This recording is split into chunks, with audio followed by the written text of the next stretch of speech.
Hey everyone, so today's video is going to be a commentary.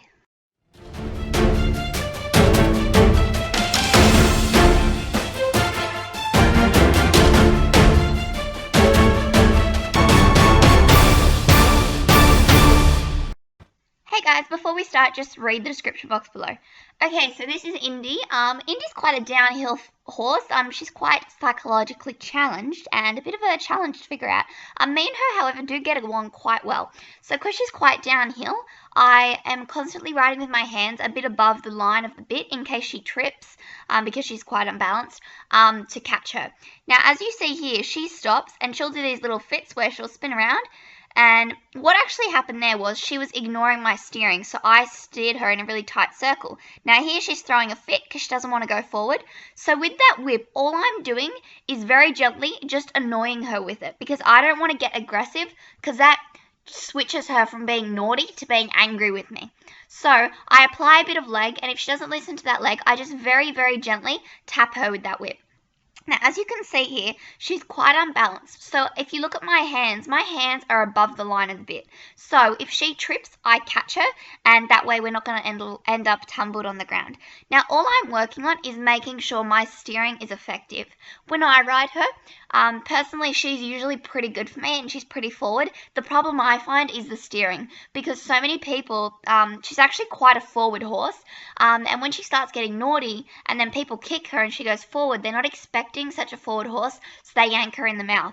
And now she's become quite desensitized. Now, as you can see there, my outside brain is opening quite a bit, and I'm trying to use the analogy of opening and closing a door to make it quite easy for her to move into the space that I'm coming to. But instead of just pulling when I'm steering, I'm more doing little jerks to really show her, I'm here, you have to listen to me. Now every now and again you'll see me do a couple of circles. Basically, I'm just doing these circles because the whole issue of her being naughty, I personally believe, is her steering when it comes to me. So whenever she goes in a direction or veers to a direction where I have told her not to, I steer her in completely the opposite direction until she is anticipating my next move and not taking the move herself. So this is a really useful tool. We do this for like the first maybe 10 minutes, just to really get her understanding that control, that I have the steering and she can't barrel around wherever she wants. Now, as for my leg, I'm just squeezing, nudging. I'm not kicking. I'm doing a lot of transitions to really give myself a chance to reward her when she goes forward as soon as I've asked her to. So yeah. What I find with Indy, as soon as you get aggressive, whether it's with your leg, whether it's with your whip, she gets very upset with you. So I just find I'm just constantly encouraging her, but I don't get aggressive. I more look at myself as annoying rather than angry. Then she tends to move off. Now, as you can see there, my outside rein. So see how she veered in when I opened that door? That just created a little bit of a space. Now here, she's veering off to the right. So, maybe I don't turn. No, I don't. Okay, but I'm constantly opening that outside rein and really letting her know, hey, I'm here, because she leans into the inside and then she becomes quite unbalanced. But as you can see, I am riding with my hands quite higher than usual. Here she has another little fit. So I'm just being annoying with it. I'm not getting angry with the whip, and I'm just tapping it. As soon as she does it, I say, good girl, and I really reward her vocally. As my instructor mentioned, I'm usually, when I reward, I usually pat. But in this case, because she's so unbalanced, I'm just going to be rewarding with vocal reward instead of, actually patting her. And every now and again, if I squeeze and she doesn't move off, I instantly tap her with that whip. I don't hit her with it, I tap her with it. Because if I kick her, there you go, you can constantly see that opening rein, because if I kick her, she gets angry. So I'm just going to say, hey, I'm going to squeeze, and if you're not going to listen to me, I'll tap. But usually she'll go for the squeeze because she knows the tap's coming next. So this horse is amazing for just figuring out how a horse likes to think. She's really good at that. So yeah, if you guys ride at Eastside, please take these notes on board, because honestly, I feel as though she's quite happy whenever I ride her, and it's just about being constant and not being aggressive, and very clear about what you want, because she gets quite confused because she's unbalanced and people aren't riding her properly. She gets confused and that makes her angry. So as you can see there, I did that little circle and I do it again because she ran off towards the group. No, she's not allowed to do that. She has to wait until I give her direction. So her being forward, if she wants to pace off, that's okay. But as soon as I feel she's taking the reins off me, I turn her in the opposite direction that I've asked her to go, that she's going. So see there how she went to trot off? I spin her in a tight circle the other way. And we do this a couple of times. Whenever I feel I'm out of control with my steering, this is what I do because it just reinforces, hey, I have the control, not you. Now what we do is my instructors actually set up trot poles on an angle. At first Indy's quite confused by this and she isn't really sure what she has to do. But basically the idea is you come in through the trot poles at an angle and your horse has to gradually extend their stride to fit into the trot poles properly. Indy's not great with balance and stuff, but this exercise proves to be really, really good for her. So see how you come in at an angle? This just really gets your horse's back end moving and muscly and all the muscles working. So Indy actually did that quite nicely. To be honest, whenever I'm going over it, I say see how I kind of, whenever I want her to bring her head up, I squeeze and I kind of move around the bit in an upward motion to keep her head up, and I sit back. Because she's so downhill, that was actually quite nice. Because she's so downhill, it's really difficult to sit back because you just get dragged forward.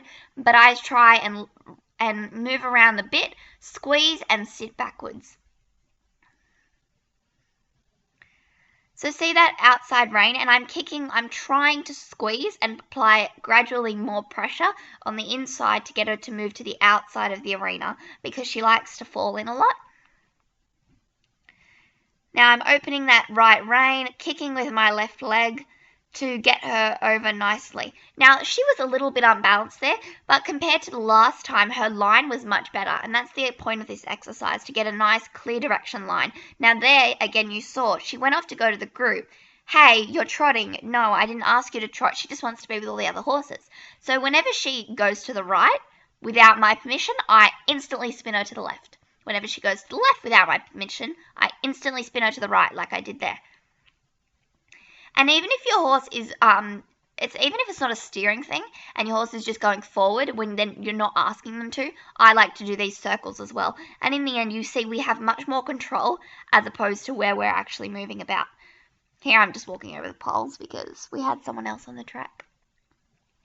I'm sorry that this video is quite long, but I like the commentaries to be quite in-depth because I don't like cutting stuff out, so you guys can see how we progress over the lesson. Now see there, she was going to throw a fit. I didn't get angry asking her to go forward. I was just constant about it.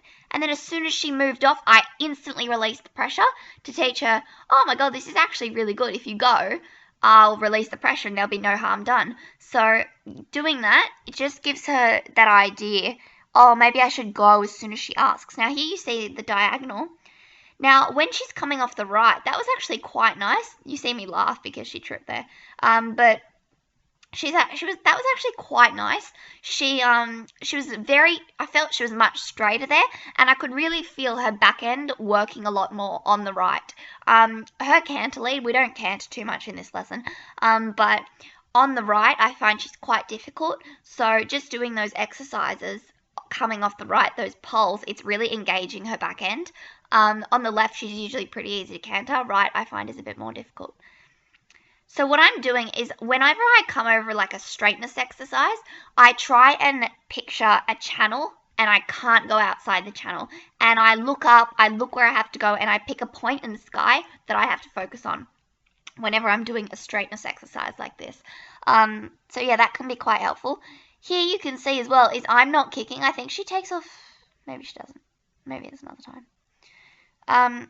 But yeah, I try not to kick. I'm just doing little nudges. I'm not getting aggressive with my leg at all like I might with Winston. So that was quite lovely. She was a little bit unbalanced, but she's gradually getting straighter and straighter and straighter, and it's becoming much nicer. And when you see, when we add in the jumps, at first she doesn't like that straightness, but in the end, by using that open rein and that closing the door, opening the door, we actually get quite a straight line. And here you see as well, again, she's rushing off to the group. So what am I doing? Spinning her, whichever the opposite direction she wants to go. And this, again, just regains that control that I've asked her for. See how she tries to trot out of the circle? So this is, I don't stop spinning her until I feel as though she's going to stop trotting out of the circle. Because this is what happens. And eventually you'll have no control. So I try and gain that control really early. So when we get to jumps and things like that, it's much better. Personally as well, I feel like because I have to be so encouraging with my leg, my heels are horrible, and it kind of makes me gag when I watch this stuff back. But you'll see, like with the poles and stuff, it's not too bad, but when we start jumping, oh my god, some of those horrible X shots makes me want to vomit. So she actually canters there. Now, I rewarded her for that, because even though I didn't ask her to canter, she's still thinking forward, and that's great. So I actually said, good girl, even though I brought her back to trot. So I kept encouraging with my leg. That was the first jump we did. That was quite nice, quite easy. She was a bit wobbly coming into the line. But I made a big deal about, I was very encouraging with my leg, and I was like, and kicking.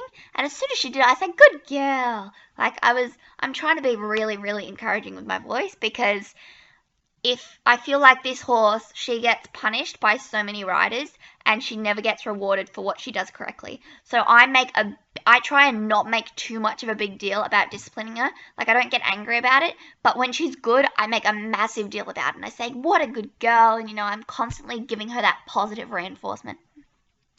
So now you'll see a bit clearer on the line. So the poles are quite straight. We get a bit wobbly, but she comes in a bit wobbly through the jump. Kick, kick, kick. Now, as for when I'm jumping her, because she's quite downhill, I try and keep my upper body a little bit further back than I would regularly, just so I keep that balance and I can catch her if she trips. So yeah. She's actually a very lovely horse. It's just about figuring her out. If you guys ride at Eastside, if you guys can ride this horse, I promise you can ride any horse.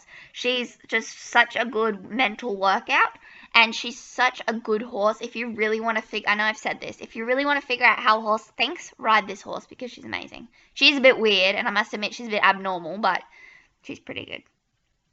Sorry about this wobbliness. I don't know what's going on. Lovely. Okay, so then we get a bit wobbly with the jump, encouraging with the leg, and release. Perfect. Now I say, good girl, you can't see me, but that, even though I said I was trying to do vocal, just then I scratched the inside of her neck. Now here I'm pretty sure we actually add another jump into the equation, and we're doing a very angled jump. I'm pretty sure she stops the first time round, which is okay. She went over it anyway, so I'm amazed she kept that up. But that's alright, because coming at quite an angle, I find with the horses I've ridden on angled jumps before, they're a bit confused at first, and they're like, wait, you want me to jump that on an angle? So I was okay with her if she didn't understand at the first go. I know she didn't do that out of being naughty. I know she did that because she was simply confused. So I just left it. I didn't try and discipline her. I just let her go over it, and I patted her for going over it, because that was actually pretty good. Now see how so we had a bit of a weird distance, but that's good that she cantered, because she's thinking that forward motion inside her head. And if you saw there, I really exaggerated the openness of my right rein. And you see we come through again. I'm pretty sure she goes over it. But you see my inside leg, it's constantly on, and it's just going, hey, hey, hey, come on, come on. Lovely. That was super well done. You see with my rein as well, I'm giving her a space to drop into, so that like, if you saw then, I felt she was veering to the left, whereas I wanted her to go more towards the right. So I opened that right rein, and that just gave her a space to fall into, if that makes sense. I don't know if that makes sense. Here we're coming over again. Lovely. Good job.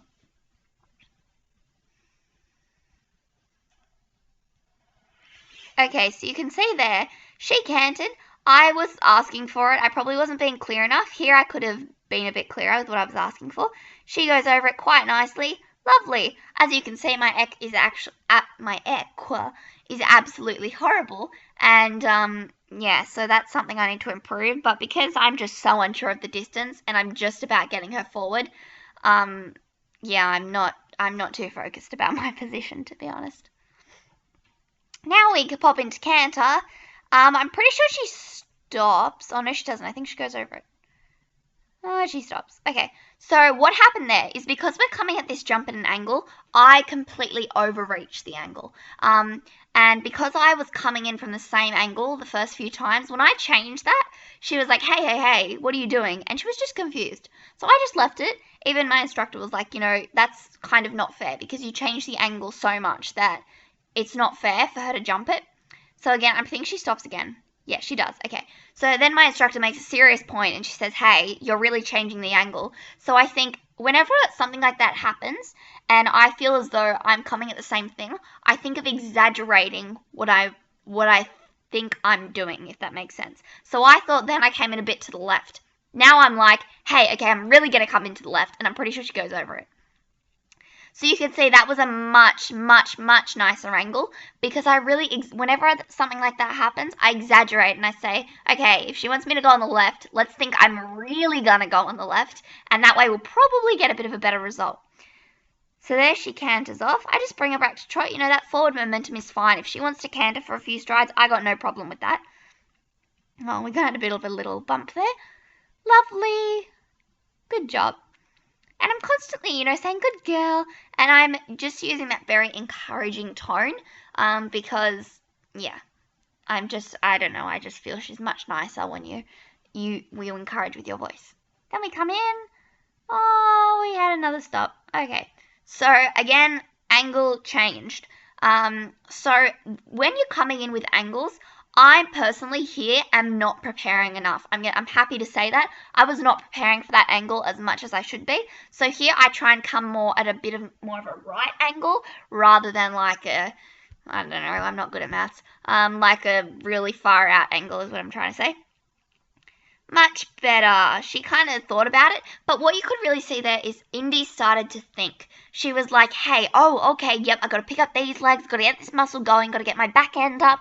Like, she really started thinking, and as I was coming to that, I could kind of feel her head moving around and her ears twitching back, and she was like, hey, oh my god, I'm actually really thinking about what I'm supposed to do. So yeah, I hope you guys have enjoyed this. If you do ride at Eastside, I hope this video helped you in some way on how to ride Indy. But yeah, this is more of a video on dealing with, I'm going to call her a psychologically challenged horse. So yeah, I hope I helped. Stay tuned for next week's video. Bye.